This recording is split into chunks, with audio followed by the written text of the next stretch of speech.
ദൈവത്തിന് സ്തോത്രം. കർത്തരുടെ നാമം മഹിമപ്പെടുന്നു. നമ്മൾ രാവിലെ ചിന്തിച്ചുകൊണ്ടിരുന്ന വിഷയം ഇനി ആവർത്തിക്കാൻ ഞാൻ വിചാരിക്കുന്നില്ല. നാം കാലയിലെ പേശിന കാര്യങ്ങൾ മറുപടിയുமாக റിപ്പീറ്റ് பண்ண விரும்புறதில்லை. നമ്മൾ നിർത്തിയത് ഇങ്ങനെയാണ്. നാം അത് മുടിത്തത് இந்த നിലമേ താന്. ദൈവത്തിന്റെ ആശ്വാസം മനുഷ്യരിൽ കൂടെ ഒഴുകാൻ ഇടവരുന്നത് ദുഃഖത്തിന്റെ സ്ഥാനത്താണ്. ദേവനുடைய ആറുതൽ മനുഷ്യരിൽ കൂടെ ഓടുന്നത് നമ്മ வாழ்க்கையில ദുഃഖം വരികിற വേളയിൽ താന്. മറ്റൊരു കാര്യം നാം ഓർക്കേണ്ടത്, ഇന്നൊരു കാര്യം നാം നിனைவு കൂറ വേണ്ടിയത്, രക്ഷിക്കപ്പെടുന്നതിന് വിശ്വാസമാണ് ആധാരമായിരിക്കുന്നത്. നാം രക്ഷിക്കപ്പെട്ട് കടവുടെ പിള്ളകളാக മാറുന്നതിന് വിശ്വാസം താൻ അതുക്ക് മുഖ്യമാനത്. എന്നാൽ വിശ്വാസത്തിന്റെ അളവ് അവിടെ വിഷയമല്ല.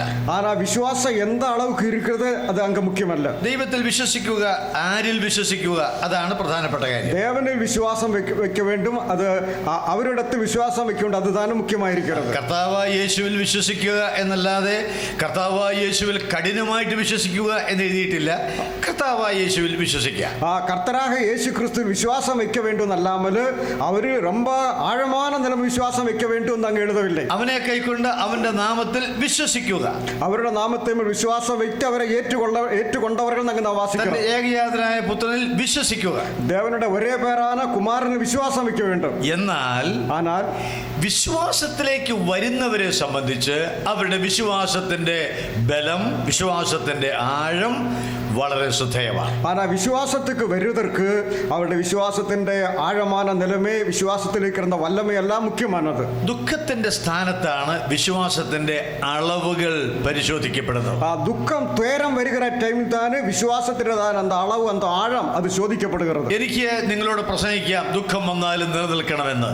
പക്ഷേ എൻ്റെ വിശ്വാസം എത്രത്തോളം ഉണ്ട് എന്ന് അറിയുന്നത് എൻ്റെ ദുഃഖത്തിന്റെ സ്ഥാനത്താണ്.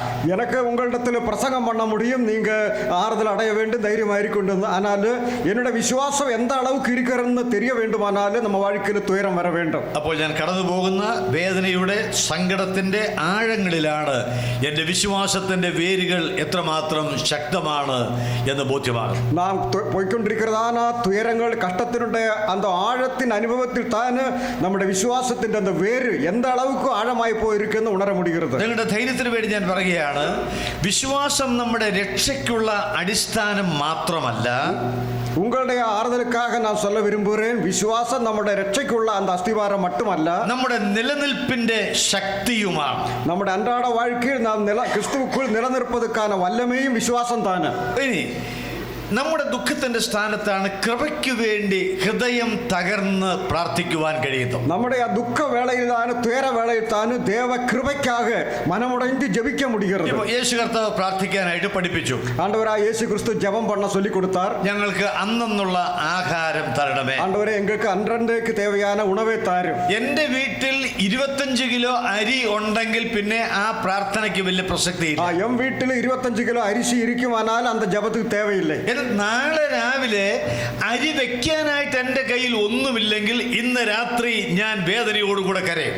നാളേക്ക് സமைக்கிறதுக்கு വീട്ടിൽ ഒന്നും ഇല്ലാവിട്ടാൽ വേദനയോടെ നമുക്ക് ജപം பண்ண முடியும். അപ്പൊ ഞാൻ പറഞ്ഞു വരുന്നത്, നമ്മുടെ ജീവിതത്തിന്റെ ഏറ്റവും തീവ്രമായ ദുഃഖം വരുമ്പോഴാണ് പ്രാർത്ഥന ശക്തമായി തീരുന്നത്. ഹൃദയം നുറുങ്ങിയുള്ള പ്രാർത്ഥന. നമ്മ வாழ்க்கையில் துயரங்கள் ரொம்ப அதிகமாக வருகின்ற வேளையில்தான் மனம் நொறுங்குண்ட ഹൃദയത്തോട് ജപിക്ക முடிகிறது. ഞാൻ വിശദീകരണങ്ങൾ ഒഴിവാക്കി മുന്നോട്ട് പോവുകയാണ്. ഞാൻ ரொம்ப വിളക്കമായി சொல்லாமல் നേരടിയായി പോക വരുമ്പോഴേ, ദുഃഖത്തിൽ സംഭവിക്കുന്ന മറ്റൊരു കാര്യം, ദുഃഖത്തിൽ നടക്കുന്നതാണ് ഇന്നൊരു കാര്യം, പാപത്തോട് നമുക്ക് വെറുപ്പുണ്ടാകുന്നു എന്നുള്ളതാണ്. പാപത്തോട് നമുക്കൊരു ഒത്തുപോകാതെ ഒരു നിലമ വന്നുവിടുகிறது. അതായത് സാധാരണ നിലയിൽ ഞാൻ ഒരു പാപത്തിൽ തുടരുകയാണ്, എനിക്ക് മനോഭാരം ഉണ്ടാകുന്നില്ല, എൻ്റെ ഹൃദയത്തെ സ്വാധീനിക്കുന്നില്ല. എന്നാൽ എൻ്റെ ഹൃദയം തകരുവാനിടയാകുന്ന ഒരു രംഗത്ത് ഞാൻ തുടരുന്ന പാപത്തോട് എനിക്ക് അകലുവാൻ കഴിയും. സാധാരണமாக നാം ഒരു പാപത്തിൽ തുടരുമാനാൽ അതേപ്പറ്റി താൻ ഒരു അക്കறை ഇല്ലാமல் നാം പോകலாம். ആനാ ഒരു തുയരത്തിൻ നടുവിൽ, ദുഃഖത്തിൻ നടുവിൽ அந்த പാപത്തെ പറ്റി ഉണരുവதற்கும் വരുന്നതുക്കുവാന വായ്പകൾ ഇരിക്കുന്നത്. അപ്പൊ ഞാൻ ശരിയാകാനുള്ള ദൈവഹിതം നിറവേറ്റുവാൻ ദൈവം ചിലപ്പോൾ ദുഃഖം അനുവദിച്ചു എന്ന് വരാവുന്നതാണ്. ഞാൻ എന്നോட வாழ்க்கையை ஒழுங்குபடுத்த வேண்டியதான കാര്യങ്ങൾ അത് ഉണരുവதற்காக ദേവൻ എന്നോட வாழ்க்கைയിൽ തുയരങ്ങളെ, ദുഃഖങ്ങളെ അനുവദിക്കണം. അതുകൊണ്ട് ദുഃഖം അനിവാര്യമാണ്. അതിനാൽ ദുഃഖം നമുക്ക് മിക തേവയാണ്. നമ്മെ വിശുദ്ധരായി നയിക്കുന്നതിന് നമ്മെ പരിശുദ്ധമുള്ളവരാக മാറ്റുവதற்கு ദൈവത്തിന് പ്രയോജനപ്പെടേണ്ടതിന് ദേവനുക്ക് പ്രയോജനമുള്ള മക്കളാக ദുഃഖം അനുവദിക്കും. ദേവൻ നമുക്ക് തുയരങ്ങളെ അനുവദിപ്പാർ. ഇനി സംഭവിക്കുന്ന മറ്റൊരു പ്രധാനപ്പെട്ട കാര്യം, ഇനി നടക്ക പോற ഇന്നൊരു മുഖ്യமான കാര്യം, ദുഃഖം എന്ന് പറയുന്നത് അകന്നുപോയ ഹൃദയങ്ങളെ യോജിപ്പിലേക്ക്, അനുരഞ്ജനത്തിലേക്ക് കൊണ്ടുവരുന്ന വിഷയമാണ്. തുയരം എന്ന് சொல்லுகிறது വിലകി പോന രണ്ട് ഉള്ളങ്ങളെ ഇണയ്ക്കിற ഒരു മുഖ്യமான കാര്യമായി കാണപ്പെടുகிறது. എത്ര ഉപദേശിച്ചിട്ടും ശരിയാകാത്ത ആളുകൾ തീവ്രമായ ദുഃഖത്തിന്റെ സമയത്ത് ഒന്നിക്കുന്നത് കണ്ടിട്ടുണ്ട്. എവ്വളോ ഉപദേശം പണിയും ബോധന കൊടുത്തും ഐക്യപ്പെടാമതിരിക്കുന്ന നബറുകൾ இந்த തുയരത്തിൻ നടുവിൽ ഐക്യപ്പെട്ട് ഒരുമനപ്പാടോട് മുന്നേറി വരുവதை பார்க்க முடியும். നിങ്ങൾ കേട്ടിട്ടുണ്ട് എന്ന് ഞാൻ കരുതുന്നു, ചൈന ഇൻലൻഡ് മിഷന്റെ സ്ഥാപകനായ ഹഡ്സൺ ടെയ്ലർ എന്ന ദേവദാസനെ കുറിച്ച്. ചൈന ഇൻലാൻഡ് മിഷൻ ആരംഭിച്ച ഹഡ്സൺ ടെയ്ലറെ പറ്റി ഒരുവേള നിങ്ങൾ കേൾപ്പെട്ടിരിക്കണം. അനുഗ്രഹീതനായ ഒരു ദേവദാസനായിരുന്നു. ரொம்ப ആശീർവദിക്കപ്പെട്ട ഒരു കർത്തദാസൻ. ചൈനയിൽ വേല ശക്തമായ കാലത്ത് പിശാചും പ്രവർത്തിക്കാൻ തുടങ്ങി. ചൈനയിലെ ഊഴിയം ரொம்ப വല്ലമയാക നടക്കുന്ന ടൈമിൽ സാത്താൻ செயல்பட ആരംഭിച്ചാൻ. ഇവരുടെ മിഷണറിമാർ തമ്മിൽ അകലുവാൻ ഇടയായി. ഇവർക്കുള്ള ഇരുന്നതാണ് ഊഴിയക്കാർക്കിടയിൽ ரொம்ப പ്രശ്നങ്ങൾ വന്നുവിട്ടത്. ടെയ്ലർ ആവശ്യത്തിന് ഉപദേശിച്ചു, പക്ഷെ അവർ കേൾക്കുന്നില്ല. ഹഡ്സൺ ടെയ്ലർ എന്ത് അളവുക്ക് ബോധിക്ക മുടിയുമോ അന്ത അളവുക്ക് ബോധിച്ചു. അങ്ങനെ ഇരിക്കുമ്പോഴാണ് ടെയ്ലർക്ക് ഒരു മകൾ ഉണ്ടായിരുന്നത് രോഗബാധിതയായി. അന്ത സൂழ்நிலையில் தானே ഹഡ്സൺ ടെയ്ലർക്ക് ഇരുന്ന മകൾക്ക് വ്യാധി വന്നുവിട്ടത്. മകളുടെ പേര് ഗ്രേസ് എന്നാണ്. அந்த മകളുടെ പേര് ഗ്രേസ് എന്നാണ്. മാരകമായ രോഗത്താൽ അവൾ ബാധിക്കപ്പെട്ടു. കൊടിയ വ്യാധിയിനാൽ അവൾ അവധിപ്പെട്ടാൾ. മരിക്കും എന്നുള്ള ഒരു നിലയിലേക്ക് വന്നു. മരണത്തെരുവായിക്ക് വന്നുവിട്ടാൾ. വാസ്തവത്തിൽ ഈ മിഷണറിമാർ തമ്മിലുള്ള ബന്ധത്തിന്റെ ഏക കാരണം ഇവളാണ്. ഇവൾ ഈ വീട്ടിൽ വരും, അപ്പുറത്തും പോകും, ഈ അച്ചായനും കാണും, അപ്പുറത്തെ ആളെ കാണും. അവളാണ് ഇവരെ തമ്മിൽ ബന്ധിപ്പിക്കുന്ന ഒരു കണ്ണി. இந்த மிஷனரிமாரை ஒன்றோடொன்று ஐக்கியப்படுத்துறது இந்த பிள்ளை தானே. ஒவ்வொரு வீட்டிலும் போய் எல்லாரிடத்திலும் பேசி அங்கேயும் இங்கேயும் போய் பேசி அந்த நிலைமையில் எல்லாரும் இணைக்கிற ஒரு கண்ணியாக இந்த மகள் காணப்பட்டாள். പക്ഷേ ഈ മകൾക്ക് രോഗം വന്നപ്പോൾ ഈ മിഷണറിമാരുടെ പ്രയാസങ്ങൾക്ക് കുറച്ച് കുറവ് വരുവാനിടയായി. இந்த மகளுக்கு வியாதி வந்ததும் இந்த மிஷனரிகளுக்கு இடையில் இருந்ததான சண்டை ஒரு அளவுக்கு கொஞ்சம் கம்மியாக வந்துவிட்டது. പക്ഷേ ഇവർക്ക് അസുഖം മാറിയതോടും കൂടെ ഈ മിഷണറിമാരുടെ ഹൃദയം വീണ്ടും കഠിനമായി. ഇവളുടെ വ്യാധി മാറുന്നതും இந்த ஊழியக்காரருடைய ഹൃദയം മറുപടിയും കഠിനപ്പെട്ടത്. പ്രശ്നം രൂക്ഷമായി. പ്രശ്നം അധികമാനത്. അത് വലിയ ബുദ്ധിമുട്ടുണ്ടാക്കി. അത് ரொம்ப പ്രശ്നಕ್ಕೆ കാരണமாக ഒരു ദിവസം രാവിലെ ഇവർ കേട്ട ഒരു വാർത്തയുണ്ട്. ഒരു നാൾ കാലയിലെ ഇവங்க കേട്ട செய்தி என்னவென்றால், കഴിഞ്ഞ രാത്രിയിൽ ഗ്രേസ് മോൾ ദൈവത്തിന്റെ സന്നിധിയിലേക്ക് പോன இரவிலே கிரேஸ் மரணமடைந்தாലുള്ള செய்தி. അത് മിഷണറിമാരെ വല്ലാതെ ഉലച്ചു കളഞ്ഞു. അത് அந்த മിഷണറികൾക്ക് ரொம்ப തുയരത്തെ കൊടുക്കുന്ന കാര്യമായി മാറി. ഇവര് ആ ഹഡ്സൺ ടെയ്ലറുടെ വീട്ടിലേക്ക് ചെല്ലുമ്പോൾ കണ്ട കാഴ്ച ഹൃദയഭേദകമാണ്. കാലയിലെ அவங்க ഹഡ്സൺ ടെയ്ലറുടെ വീട്ടിൽ പോയ அந்த வேளை பார்த்த அந்த காரியம் ரொம்ப മനമുടയ്ക്കുന്ന കാര്യമായി കാണപ്പെട്ടത്. ഈ പേര് വെളിപ്പെടുത്തുന്നത് പോലെ കൃപയുടെ നിറകുടമായിരുന്നു ആ കൊച്ചുമകൾ. ആ ഗ്രേസ് എന്നുള്ള പേര് മറ്റുമല്ല, കൃപയുടെ ഒരു ഉറവിടமாக அந்த പിള്ള കാണപ്പെട്ടാൾ. അവർ കണ്ട കാഴ്ച ഇതാണ്. അവർ പാർത്ത കാര്യം വീടിന്റെ മുറ്റത്ത് വെള്ളത്തുണിയിൽ പൊതിഞ്ഞ് അവരുടെ ഗ്രേസ് മോൾ കിടക്കും. ആ വീട്ടുക്ക് മുന്നാടി വെള്ള തുണിയിൽ ചുറ്റപ്പെട്ട നിലമയിൽ அந்த ഗ്രേസിനുടെ സടലം അങ്ങ് വെക്കപ്പെട്ടിരുന്നത്. ആ മൃതദേഹത്തിന് മുൻപാകെ ഈ ദേവദാസന്മാർ നിന്നു. அந்த പണത്തുക്ക് മുന്നാടി இந்த കത്തറ ஊழியக்காரர்கள் നിன்றார்கள். തൊട്ടപ്പുറത്ത് ഹഡ്സൺ ടെയ്ലർ ഇരിക്കുന്നുണ്ട്. ആ പക്കത്തിലെ ഹഡ്സൺ ടെയ്ലർ ഉட்கார்ந்திருக்கிறார். ആരും ഒന്നും മിണ്ടുന്നില്ല. யாருமே பேசியதில்லை. നിശബ്ദതയാണ്. എല്ലാ പക്കത്തിലും ഒരേ அமைதൽ. അത് കഴിഞ്ഞ് ഒരു സഹോദരൻ പൊട്ടിക്കരഞ്ഞു. அதுக்கு பிற்பாடு ஒரு ஊழியக்காரன் அப்படியே அழுதுட்டார். അദ്ദേഹം കരയുന്നത് കാണാൻ നോക്കിയിരുന്ന പോലെയാണ് മറ്റുള്ളവര്. അവർ അഴുகிறதை பார்க்கிறதுக்காக കാത്തിരുന്ന പോലെ മറ്റവர்களுം അഴുക ആരംഭിച്ചു. പൊട്ടിക്കരഞ്ഞു. അവர்களும் അഴ ആരംഭിച്ചു. അവരെ കെട്ടിപ്പിടിച്ചു. എല്ലാരും കെട്ടി അണച്ചാர்கள். അവരെ ക്ഷമ പറഞ്ഞു. എല്ലാരും മன்னிப்பு കേട്ടാர்கள். ഗ്രേസ് മോളുടെ ശവശരീരത്തിന്റെ മുന്നിൽ அந்த கிரேஸ் அந்த பிள்ளையுடைய அந்த പണத்துக்கு முன்னாடி ഐക്യത സ്ഥാപിക്കപ്പെട്ടു. എല്ലാവർക്കും ഒരു ഐക്യം വന്നു വിട്ടത്. പക്ഷെ അതിനു വേണ്ടി കൊടുക്കേണ്ടി വന്ന വില, அதுக்காக கொடுக்க வேண்டிய வந்த விலை ആ പിഞ്ചു മകളുടെ ജീവനായി. அந்த சிறு பிள்ளையுடைய உயிர் தான. വേദനയോടുകൂടെയാണ് ഞാൻ പറയുന്നത്. വേദനയോടെ சொல்றேன். നമ്മുടെ മധ്യത്തിൽ ചിലപ്പോൾ ഐക്യം സ്ഥാപിക്കേണ്ടതിന് നമ്മുടെ മധ്യത്തിൽ ദൈവം നമ്മുടെ മധ്യത്തിൽ നിന്ന് ചിലരെ മാറ്റി എന്ന് വരാം. നമുക്കുള്ള ഐക്യത്തെ കൊണ്ടുവന്നതുക്കാக ഒരുവേളை കർത്തർ നമ്മോട് കൂടെ ഇരിക്കുന്ന ഒരു ചിലരെ മാറ്റിയെന്നും വരണം. സഹോദരന്മാരെ, നാം ഒന്നിക്കുന്നതിന് അവിടം വരെ പോകരുതേ. പ്രിയമാനവர்களே, നാം ഐക്യപ്പെടുന്നതുക്ക് അന്ത അളവുക്ക് നാം പോകക്കൂടാതെ നമ്മുടെ പ്രിയപ്പെട്ടവരുടെ വിയോഗത്തിന്റെ നടുവിൽ നിന്നുകൊണ്ട് ഐക്യത സ്ഥാപിക്കുന്നതിനേക്കാൾ അതിന് മുൻപ് ഹൃദയം തകർന്ന് കുറ്റങ്ങളെ ഏറ്റുപറഞ്ഞ് അന്യോന്യ ബന്ധത്തിലേക്ക് വന്നാൽ അത് എത്രയോ ആശാസ്യമാണ്, അനുഗ്രഹമാണ്. നമ്മോട് കൂടെ ஐக்கியப்பட்ட நம்ம ஊழியக்காரர்கள் நம்ம விசுவாசிகள் மரிக்கிற அந்த வேளையில் மரணப்பட்ட வேளையில் அந்த வேளையில் ஐக்கியத்துக்கு வருவதற்கு முன்னமே நாம் ஒருவரோடு ஒரு ஐக்கியப்பட்டு முன்னேறி வருமானால் அது எவ்வளவு ஆசீர்வாதமாயிருக்கும். ഞാൻ പറഞ്ഞല്ലോ, ടൈലറുടെ ഏക മകളാണ് ഈ ഗ്രേസ് മോൾ. അവളുടെ ജീവൻ എടുക്കേണ്ടി വന്നു മിഷണറിമാർ തമ്മിൽ ഒന്നിക്കാൻ. അത് ടൈലറുടെ ഒരേ ഒരു മകൾ தான் கிரேஸ். அந்த மிஷனரிமார்க்கட ஐக்கியம் வருவதற்கு அந்த மகளுடைய உயிரை கொடுக்க வேண்டிய நிலைமை வந்து விட்டது. മനഃപൂർവ്വമായി നാം ശിക്ഷ വാങ്ങരുതേ. മനഃപൂർവ്വமாக നാം ദണ്ഡന ഏറ്റുവാങ്ങ കൂടാതെ ഒന്നിച്ചു നിൽക്കാം. നാം ഐക്യപ്പെടുவோம். നാം ഐക്യത ഉണ്ടാക്കണ്ട. നാം ഐക്യത്തെ ഉണ്ടു പണ്ണ വേണ്ടിയതില്ല. തിരുവചനത്തിൽ പറയുന്നത് ഐക്യത ഉണ്ടാക്കാനായിട്ടല്ല, ആത്മാവിന്റെ ഐക്യത സമാധാന ബന്ധത്തിൽ കാക്കണം, നഷ്ടപ്പെടുത്തരുത് എന്നാണ് തിരുവചനം പറയുന്നത്. വേദത്തിൽ சொல்லியிருக்கிறது നാം ഐക്യത്തെ ഉണ്ടു പണ്ണ വേണ്ടുന്നല്ല, ആവിക്കുரிய அந்த ஐக்கியத்தை സമാധാനത്തോടു കൂടെ നാം പേണി കാക്ക വേണ്ടിയതാണ് சொல்லியிருக்கிறது. ക്രൂശിൽ ഐക്യത വരുത്തി കഴിഞ്ഞു. ആണ്ടവരായ യേശു ക്രിസ്തു സിലുവ മരണത്തിനാൽ அந்த ஐக்கியத்தை உண்டு பண்ணி விட்டார். നാം ഉണ്ടാക്കണ്ട. നാം അത് മറുപടിയുமாக പടക്കരുത്, കളയരുത്, നാം അത് അഴിക്ക കൂടാതെ. കർത്താവ് നമ്മെ സഹായിക്കട്ടെ. ആണ്ടവർ നമുക്ക് ഉദവി ചെയ്യുവാനായി. ഇനി ദുഃഖം ഉളവാക്കുന്ന മറ്റൊരു നേട്ടം എന്ന് പറയുന്നത്, അടുത്തപടിയാக ദുഃഖത്തിനാൽ തുയരത്തിനാൽ വരുகிற இந்த ആശീർവാദം என்னவென்றால், ദൈവത്തിന്റെ പ്രകൃതിയെ, ദൈവത്തിന്റെ സ്വഭാവങ്ങളെ അറിയുവാൻ ദുഃഖത്തിന്റെ സ്ഥലത്ത് ഇടയാകുന്നു. தேவனுடைய அந்த சிந்தனைகளை எண்ணங்களை அவர் எப்படிப்பட்டவர் என்று அந்த துயர வேளையில் அறிய நம்மால் முடியும். നമുക്കറിയാം, ദൈവത്തിന്റെ പല പേരുകളും അവന്റെ സ്വഭാവത്തോട് ബന്ധപ്പെട്ട് നിൽക്കുന്നതാണ്. വേദത്തിലെ കർത്തരുടെ പല പേരുകളും അവരുടെ സ്വഭാവത്തെ എടുത്തു കാട്ടുന്നതായി കാണപ്പെടുന്നു. ദൈവം വെളിച്ചമാണ് എന്ന് പറഞ്ഞാൽ നമ്മുടെ ജീവിതത്തിൽ ഇരുൾ വരുമ്പോൾ അവൻ നമുക്ക് സഹായനാണ്. தேவன் ஒளியாயிருக்கிற சொன்னால் நம்ம வாழ்க்கையில் இருள் வருகின்ற வேளையில் அவர் ஒளியாக செயல்படுவார். ഒരുപാട് വാക്കുകൾ അങ്ങനെ പറയാനുണ്ട്. പല വാർത്തകൾ சொல்வதற்கு இருக்குது. ഈ ബന്ധത്തിൽ മാത്രം ഞാൻ ഒരു വാക്ക് പറയാം. இந்த വസനത്തോട് ചേർന്ന് ഒരു കാര്യം சொல்ல വിരുമ്പുന്നു. ദൈവത്തെ കുറിച്ച് പറയുന്നത് ആശ്വാസപ്രദൻ എന്നാണ്, ആശ്വസിപ്പിക്കുന്നവൻ എന്നാണ്. വേദത്തിൽ ആണ്ടവരെ പറ്റി നാം വാസിக்கிறோம், അവർ തേറ്റരവാളൻ എന്ന്. നമുക്ക് ദുഃഖം വരുമ്പോഴാണ് ആശ്വാസകന്റെ ആവശ്യമുണ്ടാകുന്നത്. നമുക്ക് ദുഃഖം വരുகின்ற വേളയിലാണ് തേറ്റുகிற ഒരുവർ தேவைப்படுகிறது. ഇവിടെ ഈ ഫാനുകൾ വർക്ക് ചെയ്യുന്നുണ്ട്. ഇങ്ങെല്ലാം இந்த ഫാൻ செயல்படுகிறது. ഇവിടെ നല്ല തണുപ്പുള്ളപ്പോൾ ഇതിന്റെ ആവശ്യം വരുന്നില്ല. നല്ല കുളിർച്ചயான ടൈമിൽ இந்த ഫാൻ தேவைப்படாது. ചൂട് വരുമ്പോൾ ഇത് വേണ്ടി വരും. ആ ചൂട് ടൈമിൽ മറ്റെന്താ നാം സന്തോഷവാന്മാരായിരിക്കുമ്പോൾ ഒരു ആശ്വാസകനെ ചിലപ്പോൾ വേണ്ടി വന്നു എന്ന് വരികയില്ല. ആ സന്തോഷത്തോടെ ഇരിക്കുന്ന ടൈമിൽ ഒരു തേറ്റരവാളൻ தேவைப்படாது. എന്നാൽ എന്റെ ഹൃദയം തകർച്ചയിലേക്ക് വരുമ്പോൾ, ഞാൻ നിരാശാഭരിതനാകുമ്പോൾ, എനിക്ക് ദുഃഖമുണ്ടാകുമ്പോൾ ഞാൻ തേടുകയാണ് ഒരു ആശ്വാസപ്രദനെ. ஆனால் என்னுடைய வாழ்க்கையில் துக்கம் பிரச்சனைகள் போராட்டம் வருகிற வேளையில் நான் ஒரு தேற்றவாளனை தேட வேண்டியிருக்கிறது. എന്റെ കൂടെ ദീർഘകാലം ഉണ്ടായിരുന്ന ഒരു സ്നേഹിതൻ, അല്ലെങ്കിൽ എന്റെ ഭാര്യ, എന്റെ ഭർത്താവ് എന്നോട് അകലുമ്പോൾ, ഈ ലോകത്തിൽ നിന്ന് കടന്നു പോകുമ്പോൾ എന്റെ കണ്ണുകൾ പരതുകയാണ്, എവിടെയാണ് ഒരിറ്റ് ആശ്വാസം എനിക്ക് തരാൻ ഒരാൾ. என் கூட இருந்த என்னோட மனைவி எல்லாவிட்ட என்னோட சகோதரன் இந்த உலகத்தை விட்டு மாற்றப்படுகிற டைமில் என் கண் அங்கே இங்கெல்லாம் தேடிட்டே இருக்கும்.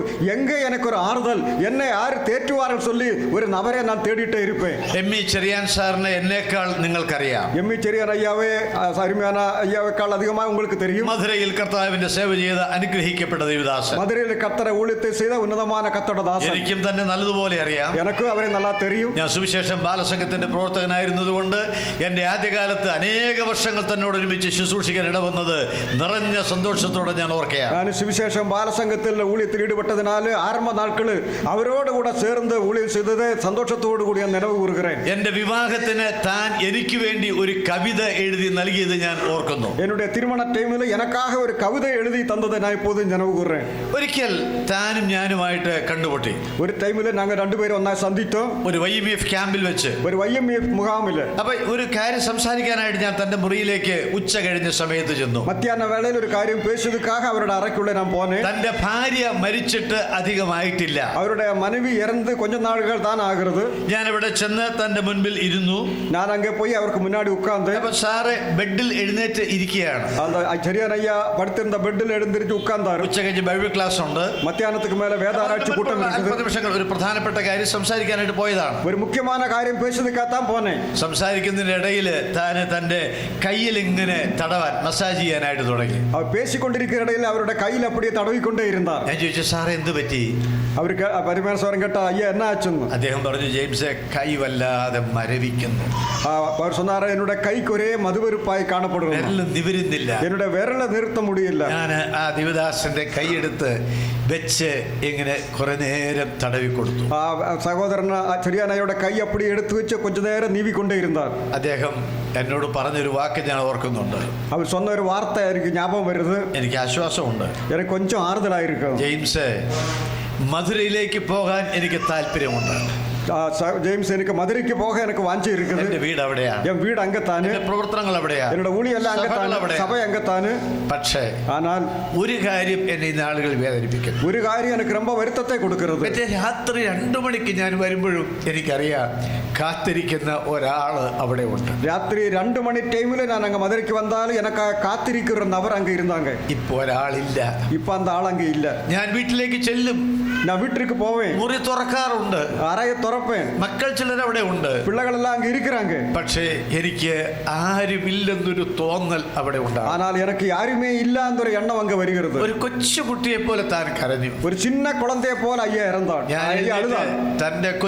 തന്റെ ഇളയ മകൻ ജോസിന്റെ പ്രായമാണ്. ഞാൻ തന്നെ ചേർത്ത് പിടിച്ച് ആ തലയിൽ തടവി. കടശി മകൻ ജോസിന്റെ அந்த ഏജ് താന് அந்த ஐயாவை നെഞ്ചോട് അണച്ച് ആറുതലപ്പെടുത്താൻ മുടിഞ്ഞത്. അദ്ദേഹം എന്നോട് പറഞ്ഞൊരു കാര്യമുണ്ട്. അവരെന്നോട് சொன்னൊരു കാര്യം ഭാര്യ മരിച്ചു കഴിഞ്ഞാണ് എന്നേശുവേ എൻ ജീവനെ എന്നുള്ള പാട്ട് என்னோட மனைவி இறந்ததுக்கு அப்புறம் தான் എന്നേശുവേ എന്ന ആശയം சொல்லி அந்த பாடல் எழுதினது. അതിനകത്ത് ഒരു വരി ഇതാണ്. അതിൽ ഒരു വരിശ இப்படி തന്നെ ആവശ്യ നേരങ്ങളിൽ കൂട്ടാളിയാണ് താൻ. என்னுடைய தேவை வேளைகளெல்லாம் அவர் எனக்கு துணையாயிருப்பார். മറ്റേ എപ്പോഴും എൻ്റെ അടുത്ത് അവൾ വരുമായിരുന്നു. அதுக்கு முன்னமே எப்போதும் என்கிட்ட அந்த மனைவி வந்துட்டு இருந்தாங்க. അത് തരട്ടെ ഇത് വേണോ എന്ന് ചോദിച്ച് എൻ്റെ ആവശ്യങ്ങളിൽ ഏത് സമയത്തും അവൾ കൂടെ ഉണ്ട്. അത് വേണമോ ഇത് വേണമോ എന്നെ വേണോ சொல்லி എല്ലാ കാര്യങ്ങളും വിസാരിച്ച് കിട്ട വന്നിട്ടേ ഇരുന്നാൾ. ഇപ്പോൾ അവളില്ല. ഇപ്പൊ മനവി കൂടെ ഇല്ല. ഞാൻ അവിടേക്ക് നോക്കിയപ്പോൾ എനിക്ക് ആശ്വാസമുണ്ടായി. ഞാൻ പരലോകത്തേക്ക് നോക്കുന്ന ടൈമിൽ എനിക്ക് ആറുതൽ കിടച്ചത്. അതിന്റെ ആവശ്യ നേരങ്ങളിൽ അവൻ കൂട്ടാളിയാണ്. என்னுடைய ஒவ்வொரு കാര്യങ്ങളും തവറാമൽ ആണ്ടവർ എനിക്ക് തുണയായി. പാട്ട് പിന്നെ മുഴുവിപ്പിച്ചു, ഞാൻ പൂർത്തിയാക്കി എന്ന് അദ്ദേഹം പറഞ്ഞു. ആ പാട്ട് അതൊക്കെ പിற்பாട് അവർ അറിയാമല്ലോ. എന്നേശുവേ എൻ ജീവനേ എന്നാശ നീ മാത്രമാ, എന്നാശ നീ മാത്രമാ, എന്നാശ നീ മാത്രമാ. ഞാൻ പാട്ട് പാടാൻ വേണ്ടി പറഞ്ഞതല്ല. എൻ്റെ ജീവിതത്തിന്റെ സങ്കടങ്ങളിൽ എനിക്ക് അവൻ ആശ്വാസപ്രദനാണ്. പാടുന്നതുക്കാக சொன்னதல்ல, என் வாழ்க்கையில் துயரங்கள் வருகிற வேளை அவர் எனக்கு ஆறுதல் தருகிறவராயிருக்கிறார். കൂടെ നിൽക്കുന്നവർ ആശ്വസിപ്പിച്ചു എന്ന് വരികയില്ല. കൂടെ ഇരിக்கிறவங்க ഒരുവേളை നമ്മെ തേറ്റാമ ഇരിக்கலாம். അവരെപ്പോഴും കൂടെ ഉണ്ടാവുകയില്ല. അവർ എന്ത് വേളയിലും കൂടെ ഇരിക്ക മാട്ടാர்கள். ഞാൻ കരഞ്ഞത് മറ്റൊന്നും കൊണ്ടല്ല, എൻ്റെ ഹൃദയത്തെ അന്ന് ഉലച്ച ഒരു നിമിഷമായിരുന്നത് കൊണ്ട് ആ സ്മൃതികൾ എൻ്റെ മനസ്സിലേക്ക് വന്നതുകൊണ്ടാണ്. നാളത് വേറൊന്നിനാലല്ല, அந்த நிகழ்ச்சி என் உள்ளத்தில் ரொம்ப ஆழமான ஒரு ஏக்கத்தை ஏற்படுத்தியது ஞாபகத்தை வந்ததினால் தான். എൻ്റെ ദൈവം ആശ്വാസകനാണ് എന്ന് ഞാൻ അറിയുന്നത് എൻ്റെ ദുഃഖത്തിന്റെ സ്ഥാനത്താണ്. என் தேவன் எனக்கு ஆறுதலை கொடுக்கிறவர் என்று தெரிகிறது அந்த துக்க തുയര വേളയിൽ மட்டும்தான். ഇനി ചിലപ്പോൾ നമുക്ക് ദുഃഖം വരുമ്പോൾ നമുക്ക് ദൈവത്തോട് ഒരു മത്സര മനോഭാവം ഉണ്ടാകാം, ഒരു എതിർപ്പ് ഉണ്ടാകാം. ഒരു ചില വേളை துக்கம் வருகிறதுனால கடவுள்கிட்ட നമുക്കൊരു പോട്ടി, നമുക്കൊരു കോപം വരതൊക്കെ വായ്പ இருக்குது. ഞാനൊരു ആത്മീയനായി ജീവിച്ചിട്ട് എന്തുകൊണ്ടാണ് ദൈവം എന്നെ ഇങ്ങനെ പരീക്ഷിക്കുന്നത്, എനിക്ക് ഇങ്ങനെ ചെയ്തത്? நான் இவ்வளவு உண்மை உத்தமமாக நல்ல ஆவிக்குரிய மனிதனாக வாழ்ந்தும் கடவுள் ஏன் என்னை இப்படி சோதிக்கிறார்னு எண்ணம் வரலாம். ഒരുപക്ഷെ ചിലര്